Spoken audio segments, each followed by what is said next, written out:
All right, so we've got a pretty hefty stack of cybersecurity news here from February 2025. Let's dive in and take a closer look at some of the major incidents that happened. What happened, how bad it was, and what kind of information was exposed. Think of it as your like incident report, just getting you up to speed on the facts. Exactly. We're just going to focus on, getting you the info you need to know quickly. And man, February was a wild month. Just the amount of healthcare breaches alone is kind of alarming. Yeah. Where do we even start with all this? Well, I guess a good place to start would be that community health center breach in Connecticut. I mean, over 1 million patients were affected by that one. And what's even more concerning is the timeline. The breach actually happened back in like mid-October 2024, but it wasn't discovered until January of this year. Wow. That's a long time. Makes you wonder what leads to those kinds of delays in, actually finding out. And the data that they lost is pretty sensitive too. Names, social security numbers, diagnoses, even treatment details. Yeah, definitely a lot of potential for harm there. And unfortunately, that's not the only one. We also saw Hospital Sisters Health System. They're having to notify over 882,000 patients about a breach that happened even earlier, back in August 2023. It went on for like a whole week, too, from the 16th to the 27th. That's a pretty long attack. Mm-hmm. And there's some talk that it might have been ransomware, but nobody's actually stepped forward to claim responsibility. Right. A lot of questions there. Mm-hmm. And then there's NorthBay Healthcare Corporation. They had a breach that exposed the records of over 569,000 Americans, and it wasn't just the usual medical data you hear about either. Yeah. This time, they got financial info, too. That's right. Like credit card numbers, even PNs. That's a whole other level of risk for identity theft and fraud. Definitely raises the stakes. It's interesting, though. It seems like the type of data that hackers are going after is changing. It's not just medical records anymore. We're seeing a lot more attacks that go after this sort of like financial data. Kind of a worrying trend. It really is. And healthcare's not the only one feeling the heat either.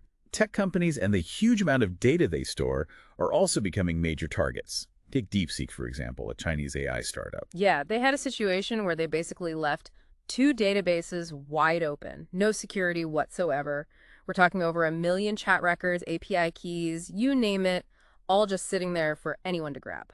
It's like they left the door wide open. Pretty much.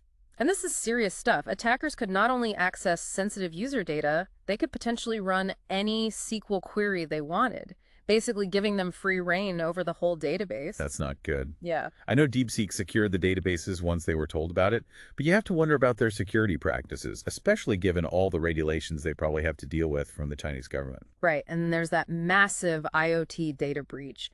2.7 billion records exposed. This one involved Mars Hydro and LG LED solutions. Just the sheer scale of it is pretty mind-blowing. 2.7 billion. That's a lot of records. Yeah, and we're not just talking about, like random bits of info either. This was Wi-Fi names, passwords, IP addresses, stuff that could be used to compromise home networks and individual devices. That nearest neighbor thing comes to mind, right? Yeah. Where hackers can use those compromised devices to get to other more valuable systems nearby. Exactly. So you basically have this network of compromised devices all working together to infiltrate a bigger target. It's kind of a scary thought. It really is. And it really shows just how vulnerable these IoT devices are, especially the ones that are, running outdated software or have those weak default passwords. Absolutely. Now let's switch gears a bit and look at a theme that keeps popping up in these reports. Breaches that happen because of third-party vulnerabilities. You might think your own systems are secure, but all it takes is one weak link in your supply chain and boom, your whole security posture is compromised. Yeah, it's that classic weakest link scenario. And a perfect example of that is GrubHub. They had a data breach that affected customers, merchants, and even drivers, all because someone got into a third-party service provider account. Now, to be fair, they didn't get access to full payment card details in this particular case, but still, names, email addresses, phone numbers, that's still a lot of personal information to be floating around out there. Definitely not something to take lightly. And then you have Finastra, that big fintech company. They had to notify a bunch of victims about a data breach tied to their secure file transfer platform, their SFTP. This happened back in October and November of last year. What's interesting about that one is that there's evidence that someone was actually selling data from Finastra on a hacker forum called Breach Forums. So not only was the data stolen, it was being actively traded online. That's got to be a huge hit to Finastra's reputation. And it just goes to show that once data is compromised, it can end up almost anywhere. It really does. It just goes to show that these breaches have consequences that reach far beyond the initial compromise. And it seems like every week we hear about another ransomware attack hitting somebody. February was no different. Nope, not at all. Ransomware is still a huge problem. Like that attack on the New York Blood Center back on January 26th.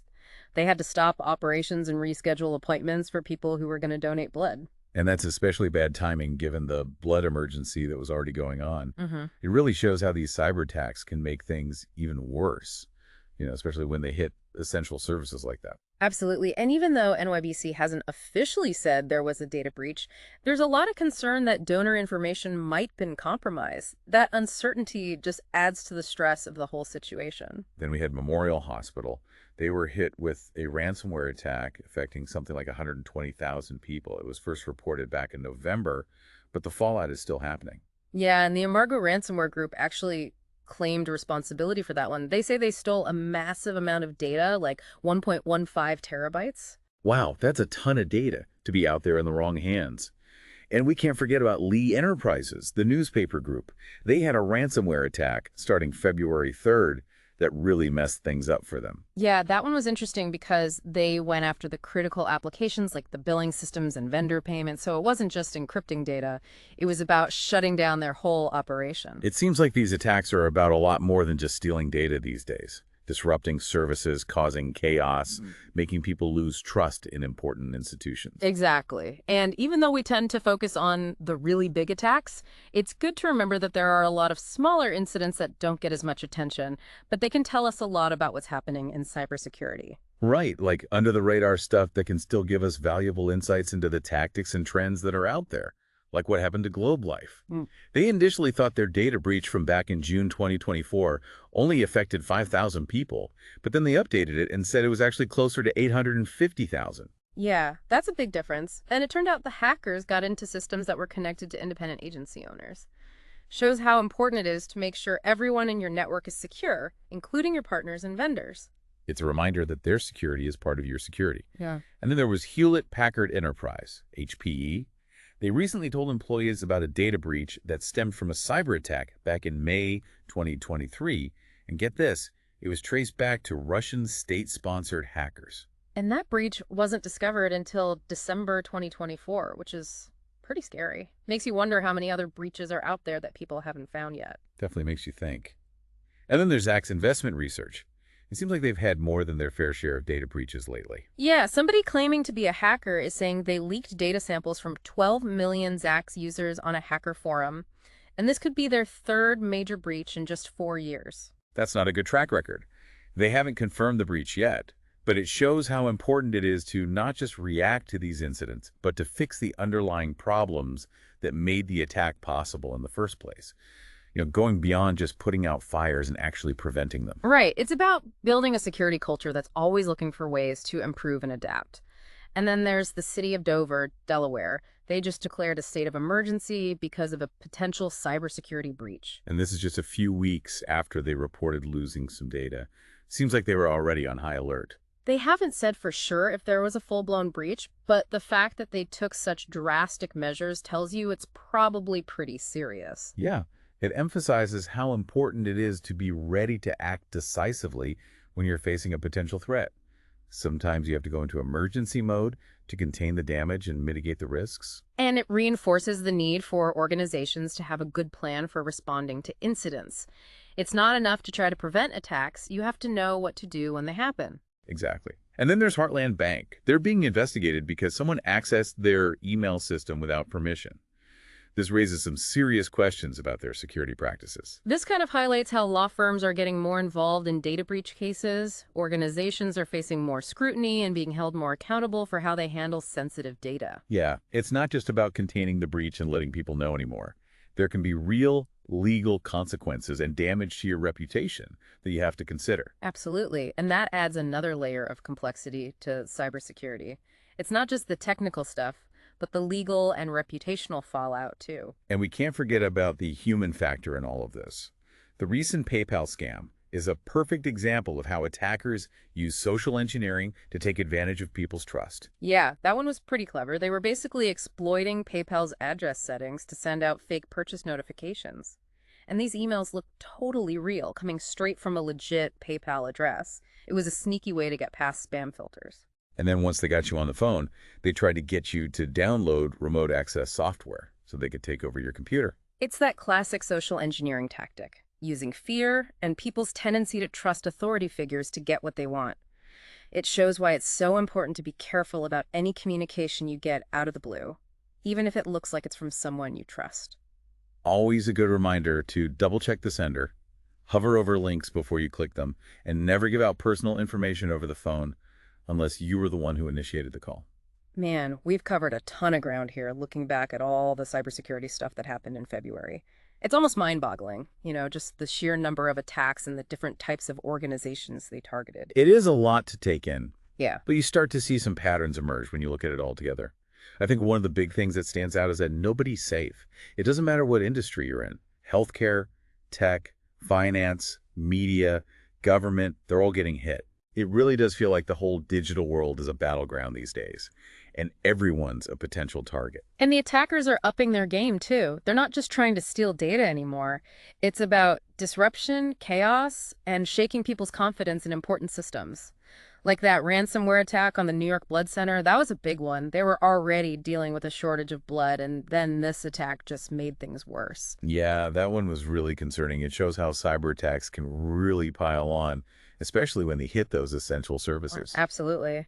And there's another trend I've noticed too. These cyber criminals are getting bolder. They're not just going after big corporations anymore. They're targeting hospitals, schools, nonprofits, places that might not have the same level of cybersecurity as a big company. Like nobody's off limits anymore.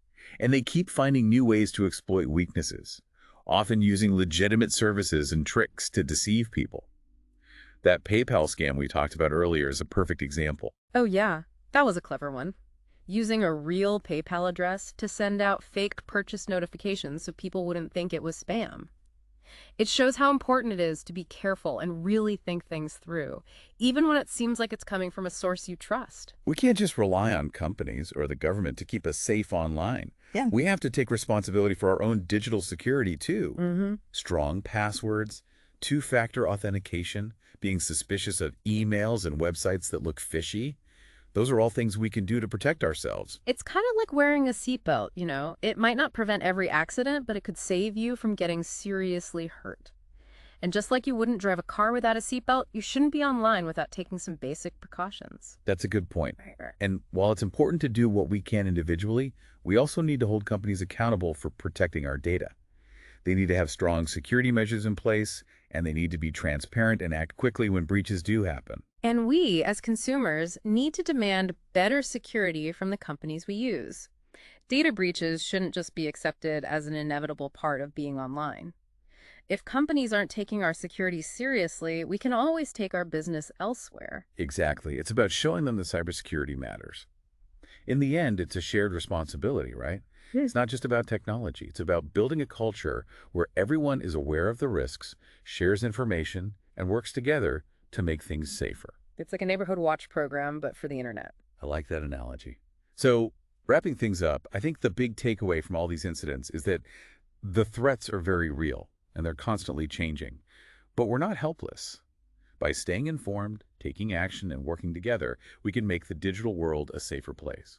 What would you say is the most important lesson we can learn from all this? I think the biggest lesson is that cybersecurity is a journey, not a destination. You're never really done. We have to keep learning, adapting, and always trying to improve our security to stay ahead of those threats. Well said. Thanks for joining me on this deep dive. Stay safe out there, everyone.